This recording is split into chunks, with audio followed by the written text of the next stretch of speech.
En Côte d'Ivoire, Lida Kwasi-Moise, ancien ministre de la Défense de Laurent Gbagbo, comparaît devant la cour d'assises. Il est accusé en même temps que 3 militaires de complot contre l'autorité de l'État.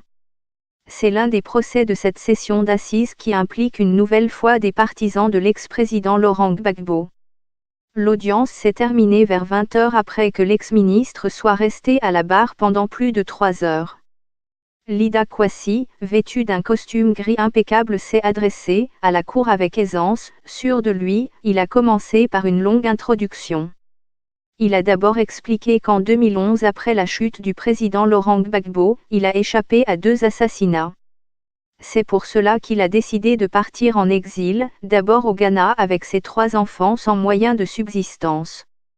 Il a alors reçu l'aide d'un ami togolais qu'il a hébergé avec sa famille au Togo. Après 1 an, en juin 2012, il a été arrêté par la police togolaise et dans la foulée extradé vers la Côte d'Ivoire. Une extradition qui, selon lui, n'est pas conforme à la procédure.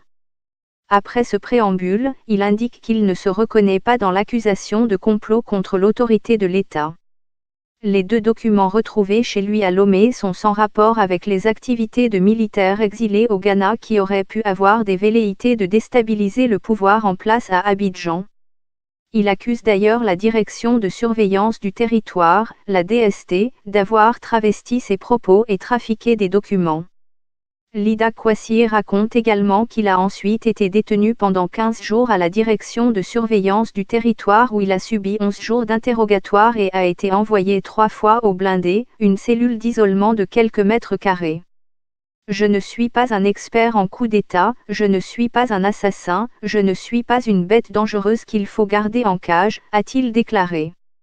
Il espère que ce procès public sera honnête et transparent et qu'il lui donnera l'opportunité de s'exprimer.